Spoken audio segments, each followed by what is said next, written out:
1859년 6월 30일 날 미국과 카나다를 사이에 있는 나이아가라 폭포 중에 한 협곡에서 세계 최초로 줄타기 공연이 있었습니다. 이제 묘기를 하는 거죠. 처음으로 나이아가라 협곡에서 이제 합니다. 그 당시 최고의 고개사였던 찰스 블론딘이라는 사람이 이제 하는데, 높이 50m에 길이가 340m 외주를 타는 그러한 묘기를 보입니다. 얼마나 사람들이 많이 모였는지. 1859년도니까 뭐 TV도 없고 볼만한 게 많지 않잖아요. 그러니까 그곳에 있는 사람들이 뉴욕 타임즈 신문에 의하면 10,000명 이상이 모였다 그러더라고요. 많은 사람들이 모인 거예요. 근데 이 찰스 블론딘이 쇼맨십이 좀 있어요. 딱 올라가서 외주를 타려고 딱 올라가서 사람들이 있잖아요. 구름대 같이 있잖아요. 거기다 외칩니다. 여러분, 제가 오늘 최초로 이 나이아가라 협곡을 건너는데 제가 이 협곡을 안전하게 건널 것을 믿습니까? 물어봤어요. 그랬더니 그 많은 대중들이 예, 믿습니다. 그러는 거예요. 그리고 이 찰스 블론딘이 안전하게 건넙니다. 사람들이 우와, 최초로 기네스북에 오를 일이다 하면서 막 기뻐했겠죠. 그러다가 이제 그 다음에는 외바퀴 수레 알죠? 바퀴 입구에 수레 매는 거. 이 외바퀴 수레를 줄 위에 올리더니 또 외칩니다. 여러분, 제가 이 외바퀴 수레를 밀면서 안전하게 나이아가라 협곡을 건널 것을 믿습니까? 물어보니까 또 사람들이 예, 믿습니다. 그러는 거예요. 그러니까 또 이 찰스 블론딘이 안전하게 나이아가라 협곡을 건넙니다. 사람들이 우와, 또 박수치고 열광을 합니다. 이번에는 눈 가리개를 갖고 왔어요. 여러분, 제가 눈을 가리고 이 협곡을 안전하게 건널 것을 믿습니까? 그랬더니 또 사람들이 예, 믿습니다. 그랬어요.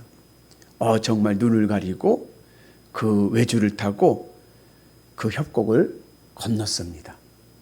사람들이 우와, 대단하다. 눈을 가리고 줄을 타다니. 이번에는 찰스 블론딘이 또 얘기합니다. 여러분, 제가 사람을 업고 이 협곡을 건널 것을 믿습니까? 그랬어요. 그랬더니 사람들이 예, 믿습니다 하고 박수 쳤어요. 그때 찰스 블론딘이 한 말이 그럼 자원하실 분 손 드세요. 그랬어요. 그랬더니 조용해지는 거예요. 아무도 자원하지 않았습니다. 10,000명이 넘는 사람들 중에서. 왜요? 믿지 못했기 때문에 그런 거죠. 그때 찰스 블론딘의 매니저가 있어요. 헨리 콩코드라고 하는 매니저가 자원을 합니다. 내가 업히겠습니다. 매니저가. 그래서 이 찰스 블론딘이 매니저를 업고 그리고 협곡을 줄을 타고 건넙는데 안전장치가 없어요. 그때만 해도. 그냥 떨어지면 죽는 거예요. 딱 업고 그리고 외주를 타는데 몇 발자국 가지 않는데 매니저가 움찔합니다.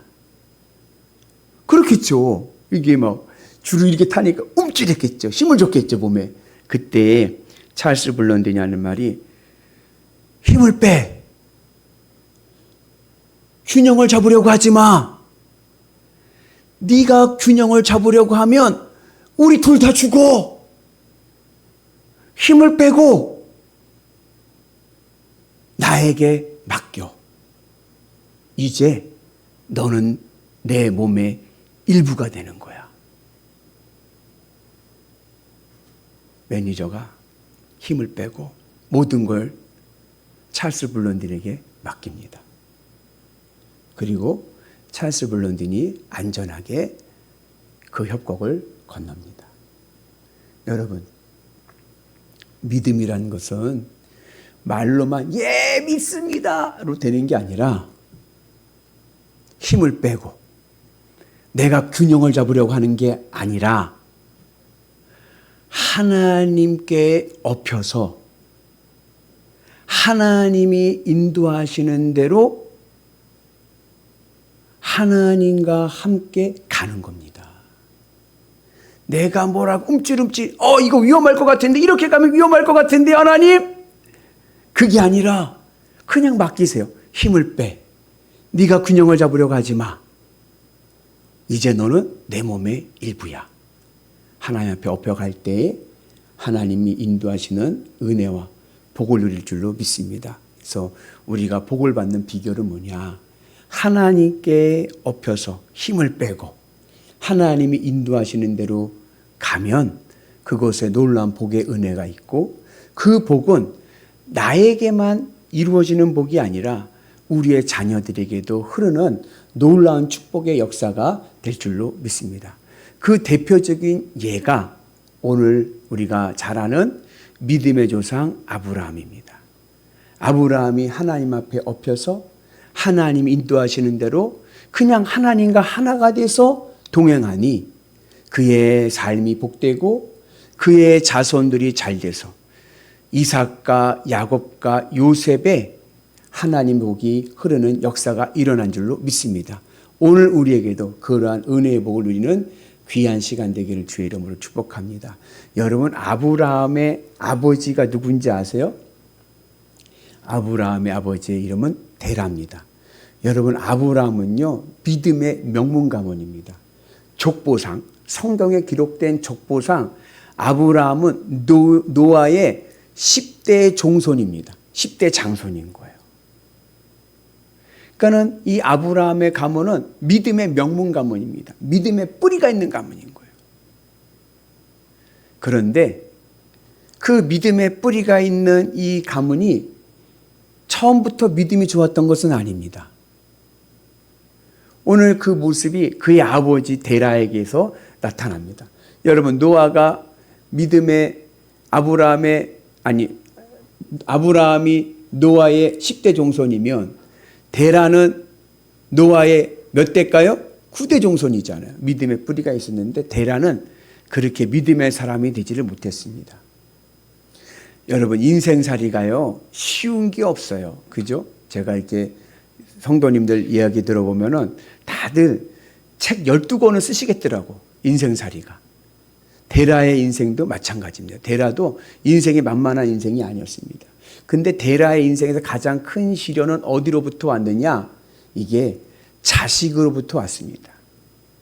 우리 같이 말씀 봅니다. 데라의 족보는 이러하니라. 데라는 아브라함과 나홀과 하란을 낳고 하란은 롯을 낳았으며. 데라는요, 70세에 세 아들을 뒀습니다. 아브라함과 나홀과 하란을 낳았습니다.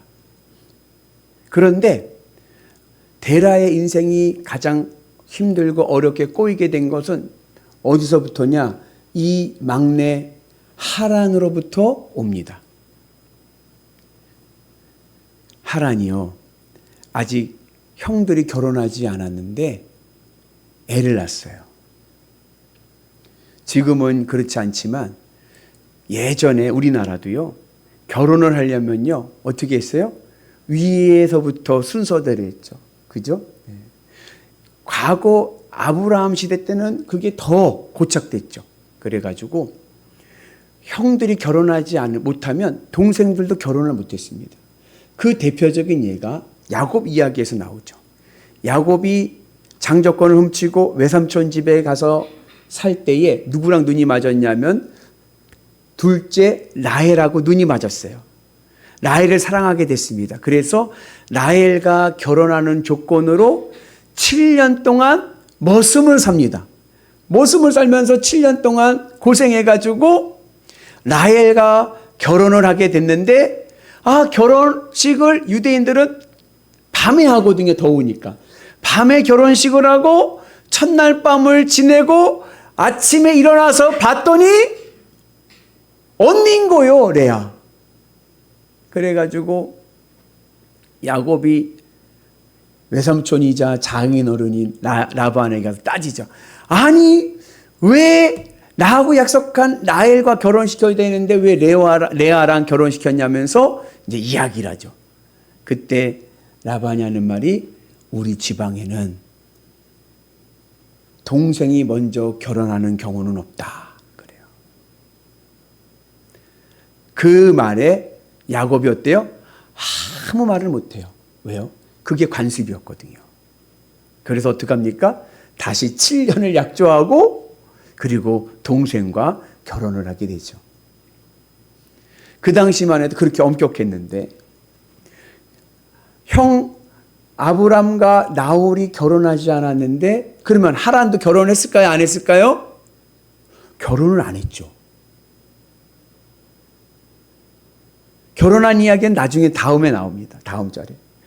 근데 자식을 낳고 온 거예요.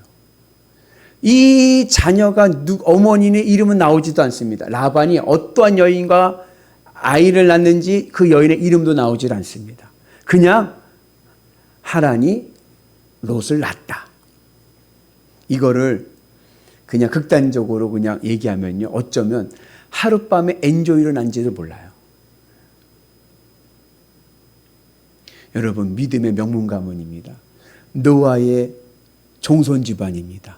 뿌리 있는 믿음의 가문인데 아이고 그 가문의 막둥이가 결혼도 하지 않고 그 당시에는 얼마나 엄격했어요. 결혼도 하지도 않고 아이를 낳습니다. 그러니 데라의 입장에서 어때요? 족장인데 얼마나 이게 수치스러웠겠어요. 그래서 자식의 손주의 이름이 뭐냐? 롯입니다. 원래 이스라엘 민족은 이름을 외자로 짓지 않습니다. 모음이 하나인 외자로 짓지 않아요. 일반적인 경우는 모음이 2개가 들어갑니다. 근데 이 손주는 이름이 롯 외자인 거예요. 모음이 하나밖에 없어요. 이방인의 이름으로 지은 거예요. 그냥 대충 져버린 거예요. 할아버지 눈에 얘는 눈에 들지 않는 애물단지인 거예요.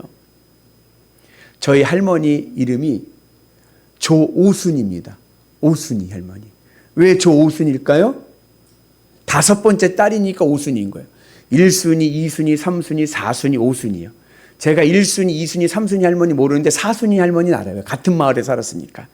4순위 할머니, 5순위 할머니. 옛날엔 그랬어요. 마음에 안 들면 이름을 그냥 대충 져버리는 거예요. 이름이 롯인 거예요. 이방인의 이름을 져버린 거예요. 롯의 이름의 뜻은 또 뭐냐? 감추다예요. 감추다. 감추고 싶은 자식. 숨기고 싶은 자식. 그러니 이 할아버지의 입장에서는 이게 눈에 차지도 않는 거예요. 얼마나 하란이 속을 썩였겠어요. 그죠? 완전 하란은 문제하고 이 애물단지 하나를 이제 어떻게 키워요? 이 핏덩어리를. 그러한 막막한 상황이 있는 거예요. 근데 데라의 인생이 그걸로 끝나는 게 아니라 그 다음 절의 내용을 보면 그 문제만 일으키던 하란이 죽었습니다. 아버지보다 먼저 죽었다. 우리 성경엔 그렇게 나오는데 이 먼저라고 하는 이 단어를 히브리어 단어를 그냥 문자 그대로 직역을 해보면 to the face of예요. 아버지의 면전에서 아버지가 보는 앞에서 자식이 죽었습니다. 여러분 아무리 문제아라고 하더라도요 10손가락 깨물어서 안 아픈 자식은 없는 거예요. 얼마나 데라가 충격을 받았을까요? 얼마나 그 마음에 상처가 컸을까요? 그리고 또 데라가 정신이 번쩍 든 게 있어요. 이게 뭐예요? 오는 순서는 있어도 가는 순서는 없구나. 여러분 그 당시에는 우리나라도 예전에 조선시대 때 전설의 고향 같은 데 보면 양반집의 최대 가업은 뭔지 아십니까? 대를 잇는 거예요. 대를 잇는 거. 그죠? 그래서 대를 못 이으면 씨바지라도 하잖아요. 그 전설의 고향 같은 데 보면은 우리가 조상님을 어떻게 볼고 대를 이어야 되는데 이런 얘기 나오잖아요. 대라도 마찬가지인 거예요. 그 당시엔 더 고대 사회이기 때문에 대를 잇는 게 굉장히 중요합니다. 가문의 가장 중요한 것은 대를 잇는 거예요. 근데 막내가 그렇게 죽는 것을 보니까 야, 이게 가문의 대를 잇는 게 굉장히 중요하구나. 그래서 데라가 할 수 있는 것은 뭐예요? 그 두 아들 아브라함과 나홀을 바로 장가 보내는 겁니다. 같이 볼까요? 아브라함과 나홀이 장가 들었으니 아브라함의 아내 이름은 사레며 나홀 아내 이름은 밀가니 하란의 딸이요 하란은 밀가의 아버지이며 또 이스가의 아버지더라. 데라가 정신이 번쩍 든 거예요. 야, 이러다 우리 가문의 대가 끊기겠다. 그래가지고 아브라함과 나홀을 장가 보냅니다. 재미난 것은 이 문장을 보면 장가 가는 사람은 두 사람인데 아브라함과 나홀이 장가를 가는데 동사는 하나밖에 나오질 않는 거예요. 아브라함이 장가 가고 그리고 나홀이 장가 들었다가 아니라 아브라함과 나홀이 장가 들었다. 이 말을 그냥 문자적으로 보면요, 어쩌면요 인류 최초의 합동 결혼식일 수도 있습니다. 순차적으로 결혼을 시켜버리는 거예요. 빨리. 왜요? 대를 이어야지, 대를. 가문의 대를 이어야지. 그래서 아브라함과 나홀을 장가 보냈습니다. 아, 그러면 이제 됐겠지. 데라는 나름대로 열심히 노력을 한 거예요. 아, 그런데 이번 또 문제가 생겼어요. 종갓집 맏며느리가 아이를 못 낳는 거예요. 그 당시에는 여러분 대를 잇는 게 굉장히 중요하고 종갓집은 종소는 더 그렇고 그죠? 그리고 이 아브라함 데라가 살았던 이 지역은 갈대아 우르는 비옥한 곡창지대입니다. 풍요로운 땅이에요. 그냥 심기만 하면 열매가 그냥 주렁주렁 열리는 아주 땅이 좋은 곳입니다. 비옥한 땅, 풍성한 땅인데 정작 이 비옥한 땅에서 데라의 자식 농사는 이건 실패하고 만 거예요. 막내 아들은 문제만 일으키다 먼저 앞세웠죠. 그리고 종손 맏며느리는 아이를 낳지 못하죠. 자, 이쯤 되면 이제 사람들이 어떻게 할까요? 마을 사람들이 수근수근 되죠. 아이고, 노아의 종손 집안이 아유 꼴 좋다. 응? 자식 먼저 가고 종손 맏며느리는 애도 못 낳고 아이고 저 무슨 믿음의 뿌리 있는 가문이 믿음 있는 가문이면 복도 많이 받아야 되는데 야 저거 뭐냐 하면서 이제 수근수근 거리는 거예요. 만약에 여러분들이 데라의 입장이라면 어떻게 하시겠습니까? 데라가 이렇게 살면 안 되겠다 결심을 하고 이사를 갑니다. 살던 고향 땅을 놔두고 이사를 가는 거예요. 어디로 이사 가느냐?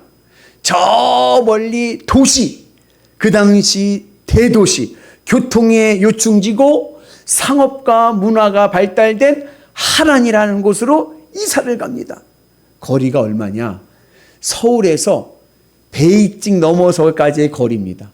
중국 베이징 1000km가 넘는 거예요. 그러니까 이사가 그냥 이사가 아니라 이민을 가는 거예요. 이민을. 여러분 우리나라도요 예전에 그런 경우들 많았어요. 자식 교육 때문에 우리나라에서 잘 살던 사람들이 미국으로 카나다로 이민을 가요.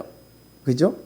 대기업 다니고 뭐 삼성전자 다니고 뭐 학벌도 좋고 임원하고 돈도 연봉도 많이 받고 그랬는데 아이들 교육 때문에 이민을 갑니다. 그럼 미국에 이민을 가면 대부분 뭐 하는 줄 아세요? 대부분 세탁소 합니다. 여기서 뭐 대기업이고 뭐고 임원이고 부장이고 과장이고 뭐 없어요. 가면은 아무것도 없죠. 제로죠, 제로.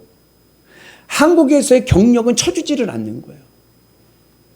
그래가지고 우리나라 사람들이 손기술이 좋으니까 세탁소 아니면 청소부부터 하는 거예요.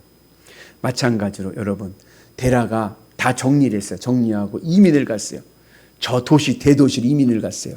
근데 여러분 평생 농사만 짓던 시골에서 농사만 짓던 사람이 대도시에 가서 뭐 해 먹고 삽니까? 막막한 거예요. 막막한 거. 근데 이 데라도 기술이 하나 있었어. 그게 뭐예요? 손기술이 좋았어. 손기술이. 그래서 그 하란 도시에서 뭐 해 먹고 살았냐? 우상을 만들면서 살았습니다. 달우상을 만들면서. 여러분, 노아의 종손 가문의 9대 종손이 뿌리 있는 믿음의 가문의 사람이 도시에 가서 우상을 만들고 먹고 삽니다. 왜요? 자식들을 위해서. 믿음이 됐습니까? 먹고 사는 게 중요하지. 믿음 다 잊어버리고. 아니, 데라의 이야기 보면 하나님은요 한 번도 나오질 않아요. 데라는 자기의 어려움이 오고 문제가 왔을 때 하나님 앞에 엎드리질 않습니다. 하나님을 찾지 않습니다. 그리고 뭐요? 내 생각과 내 판단으로 가는 거예요. 어떡하지? 이젠 어떡하지? 대를 이어야지. 결혼을 빨리 시켜야지. 그냥 뭐 어떡하지? 아니 뭘 그래, 도시로 가자. 사람들 구설수에 뭘 그렇게 올리려고 그래. 도시에 가서 좋은 환경에서 좋은 문화에서 살면 뭔가 좀 낫겠지. 자기 나름대로 판단하고 그 좋은 데 가서 살려고 노력을 합니다. 근데 데라의 205년 그 인생에 남은 것은 아무것도 없어요.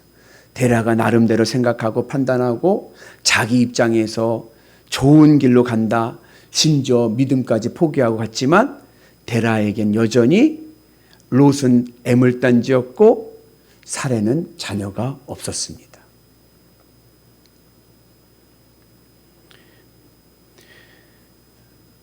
데라의 문제는 어려움과 고난이 와도 하나님을 찾지 않는 거예요. 그리고 자기 생각과 자기 판단에 매여서 살아갑니다. 자기 노력으로 복을 만들려고 하는 거예요. 복을. 근데 여러분 중요한 게 있어요. 그건 뭐냐면 복의 내용도 좋고 조건도 중요하지만 그것보다 더 중요한 것은 복이 어디로부터 오느냐, 복의 출처가 중요합니다. 복은 하나님으로부터 받아야 되는데 하나님으로 받지 못하고 내가 만들려고 하고 다른 곳에서 복을 얻으려고 하는 것은 바람직하지가 않습니다. 한 여청년이 목사님한테 어느 날 그러더래요. 목사님, 제가요 맛있는 거 사드릴 테니까요 어느 식당으로 오세요 그런 거예요. 근데 그 식당이 고급 레스토랑인 거예요. 목사님이 갔어요. 약속한 시간에 갔더니 정말 비싼 요리를 시켜드리는 거예요. 청년이 목사님에게. 그 목사님이 놀라서 야, 너 돈이 어디 있어서 이렇게 비싼 요리를 목사님한테 이렇게 쏘냐? 그랬어요. 그랬더니 청년이 하는 말이 목사님 저 외국계 기업에 취업됐어요. 취업됐어요. 연봉이 1억이 넘어요. 1억이 넘어. 목사님 오늘은 제가 크게 쏘는 거니까요 맛있게 드세요. 그러더래요. 기특하죠. 그래서 목사님이 그 청년에게 물어봤어요. 야, 그래 외국계 기업이면 복지도 좋고 연봉도 센데 거기다가 외국계 기업이라 출근도 많이 안 하는 거예요. 집에서도 하고 자기 프리랜서처럼 할 수 있는 거예요. 야, 너 조건도 좋고 다 좋다. 근데 뭐 하는 회사냐? 그랬어요. 그랬더니 그 청년이 하는 말이 글쎄 아직 잘 모르겠어요. 출근해봐야 알 것 같아요. 그러는 거예요. 그 목사님 조금 이상한 거예요. 내용도 좋고 조건도 좋은데 뭐 하는 회사인지 모른다니까. 그래? 그러면 사장님은 어떤 분이냐? 그랬어요. 사장님도 모르겠는데요. 목사님이 야, 너 출근하기 전에 적어도 그 사장님이 어떤 분인지는 알아보고 가라. 그러니까 꼭 출근하기 전에 사장님을 알아보고 어떤 분인지 알아보고 그리고선 회사도 어떤 회사인지를 알아보고 그리고 출근해라 그랬어요. 그리고 한 2주가 지났는데 그 청년에게서 연락이 왔어요. 목사님, 저 그 회사 안 가기로 했어요. 그러는 거예요. 왜 안 가냐 그랬더니 목사님 말씀처럼요. 그 회사하고 그 사장을 알아봤는데요. 그 사장님이요. 사기전과 유범이더라고요. 여러분, 조건도 좋고 내용도 좋은데 그게 어디로부터 왔습니까? 사기꾼으로부터 온 거예요. 사기꾼으로부터. 그럼 가야 돼요? 말아야 돼요? 가지 말아야죠. 우리가 복을 받을 때 무슨 복을 받느냐? 그것도 중요합니다. 그러나 어디로부터 온 복을 받느냐? 이게 더 중요한 거예요. 사탄도 우리에게 복을 주는데 사탄이 주는 복은요. 내용과 조건이 너무 매력적입니다. 사탄이 아브라함과 하와에게 뭐라고 얘기합니까? 선악과를 먹으면 하나님처럼 된다. 이야, 이것보다 더 좋은 복의 내용과 조건이 어디 있습니까? 내용이 좋잖아. 선악과를 먹으면 하나님이 된대. 하나님이 얼마나 내용이 좋아요. 조건은요, 먹기만 하면 돼. 어렵지도 않아. 먹기만 하면 돼. 얼마나 좋아요. 그러나 그 어디서부터 왔어요? 사탄으로부터 왔잖아. 결국에는 그걸로 인해서 에덴 동산에서 추방당하고 만 거예요. 여러분, 사탄에게서 온 복을 먹으면요, 큰일 납니다. 유명한 이야기가 있습니다. 20대 한 청년이 있었습니다. 취업도 못하고 그냥 그렇게 살아가는 청년 앞에 하루는 사탄이 나타났습니다. 그리고 사탄이 거래를 요구하는 겁니다. 네 앞에 10잔의 포도주가 있다. 이 10잔의 포도주 중에 한 잔에 독이 있어. 그러나 네가 이 잔 중에 한 잔을 마시고 살면 내가 너에게 100만 달러를 주겠다. 100만 달러 우리나라 돈으로 한 14억 정도 되는 거예요. 14억을 주겠다. 그렇게 이야기를 합니다. 여러분 어떻게 하시겠습니까? 이 청년의 마음에 이런 생각이 든 거야. 그래, 10잔 중에 9잔은 안전해. 그러면서 하겠다고 합니다. 뭐 별일 있겠어? 확률이 큰데. 그리고 한 잔을 들어서 마셨습니다. 우와! 살았다! 내가 사탄을 이겼다! 살았다! 너무 기뻐하는 거예요. 사탄이 그 청년에게 내 약속대로 너에게 100만 달러를 줄게 하면서 100만 달러를 그 현찰로 그 청년에게 주면서 이런 말을 남깁니다. 혹 돈이 더 필요하면 나를 찾아. 나를 불러. 내가 와서 또 이 게임을 해주마. 그래요. 이 청년이 14억을 받아가지고요. 제일 먼저 뭘 했을까요? 남자들의 로망, 차를 바꾸고 여행을 가고 그리고 이것저것 하고 즐기고 사업에 손도 대보고 막 그러는 거야. 그러다가 한 10년쯤 되니까 그 14억을 다 쓴 거예요. 이제 청장년이 됐습니다. 30대가 됐습니다. 돈을 쓰던 사람이 돈이 말라버리니까 돈 생각이 나는 거예요. 그래, 이젠 9잔이잖아. 9잔 중에 한 잔만 안 마시면 돼. 그래서 이 청장년이 된 이 청년이 사탄을 또 부릅니다. 한 번 더 합시다. 그리고 또 했습니다. 한 잔을 마셨습니다. 우와! 또 살았어요. 또 살았어. 우와! 내가 또 사탄을 이겼다! 사탄이 약속대로 100만 달러를 주고 그리고 사라집니다. 그런데 돈의 맛을 보니까 이젠 돈 쓰는 씀씀이가 커지는 거예요. 처음에는 좀 아껴 썼는데 이제는 뭐요? 순풍순풍 막 쓰는 거예요. 그러니까 얼마 되지 않아 돈이 또 없어지고. 그렇게 사탄을 계속 부르다 보니까 어느새 이 청년이 노인이 되었습니다. 그런데도 계속 사탄을 부르는 거예요. 이제 남은 잔은 2잔입니다. 이 노인이 된 청년이 또 사탄을 불렀습니다. 한 번 더 합시다. 마지막으로 한 번 더 합시다. 2잔이 있습니다. 한 잔을 마셨습니다. 우와! 또 살았어. 또 살았어. 이야, 나는 정말 럭키가이. 나는 진짜 행운하다. 내가 또 살았다. 너무 기뻐하는 거예요. 그때 사탄이 그 청년을 보면서 껄껄껄 웃으면서 하는 말이, 원래 이 10잔 중에는 아무 잔에도 독이 없었어. 남은 것도 마셔봐라. 그것도 독이 없다. 너는 첫 잔을 마실 때부터 이미 내 손아귀 안에 들어온 거야. 너는 돈이 없으면 아무것도 못하는 존재가 됐지. 하나님도 잊어버리고 신앙도 잊어버리고 돈에 중독돼서 살았지.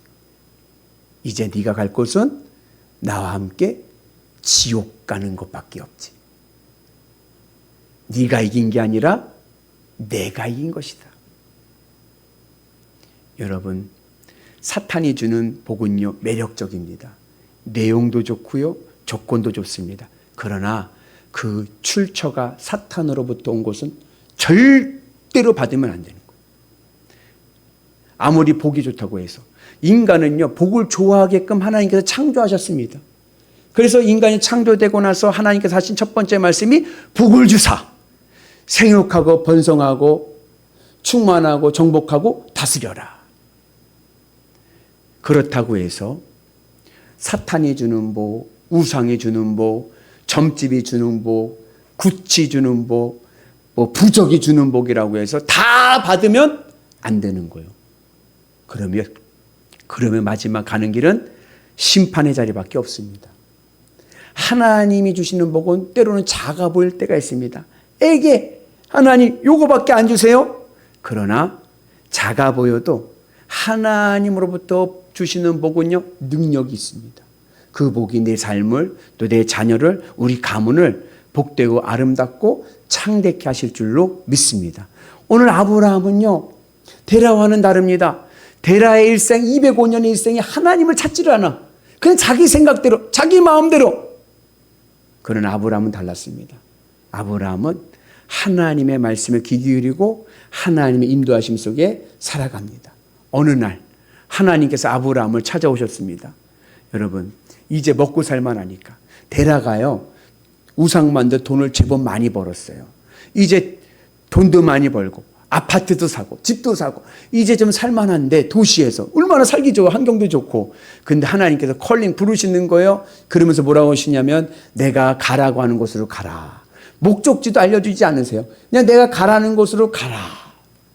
그때 아브라함이 하나님의 말씀을 따라서 순종해서 떠납니다.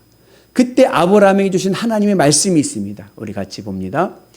내가 너로 큰 민족을 이루고 내게 복을 주어 내 이름을 창대케 하리니 너는 복이 될지라. 이 말씀 한 말씀 붙잡고 아브라함은 하나님이 떠나라는 곳으로 떠나게 됩니다. 여러분, 하나님께서 우리에게 오늘 약속하십니다. 내가 너에게 복을 줄게. 나와 함께 가자. 함께 가시겠습니까? 안 가시겠습니까? 아우, 목사님, 내가 이제 집 사고요. 이제 좀 안전하고요. 이제 좀 쉴만한데 또 어딜 가요? 가 아니라 하나님이 부르시면 그 말씀을 믿고 따라가는 은혜가 있기를 주의 이름으로 축복합니다. 이것이 바로 믿음인 거예요. 믿음은 여러분, 내가 균형 잡으려고 해서는 안 됩니다. 내가 무엇을 하려고 하는 것이 아닙니다. 힘을 빼고 하나님께 엎혀서 하나님이 가시는 그 길에 하나님과 하나 되어 가는 것인 줄로 믿습니다. 세상 사람들이 보기에는 어리석어 보일 수도 있습니다. 아브라함 보면 야, 저렇게 다 읽어놓고 이제 안정하고 살만한데 또 어디로 가냐? 그러나 하나님의 말씀을 따라가는 자, 하나님께서 복의 은혜를 허락하실 줄로 믿습니다. 그리고 하나님께서 아브라함이 주신 약속 그대로 그의 이름이 창대케 되어서 4,000년이 지난 지금도 그의 이름과 그의 가문이 위대한 가문, 위대한 민족 된 줄로 믿습니다. 주님의 은혜 안에서 믿음으로 오늘도 하늘의 복을 누릴 수 있는 은혜가 있기를 주의 이름으로 축복합니다. 내가 균형 잡으려 하지 마십시오. 균형 잡으려 하지 말고 힘을 빼고 주님의 십자가에 엎이십시오. 그리고 주님 가시는 그 길을 믿음으로 나도 따라가게 되면 그곳에 하나님이 약속하신 놀라운 은혜의 복이 있을 줄로 믿습니다. 그 은혜의 복으로 날마다 승리하셔서 여러분들의 삶이 복되고 여러분들의 가문이 창대한 복된 가문 되시기를 주의 이름으로 축복합니다.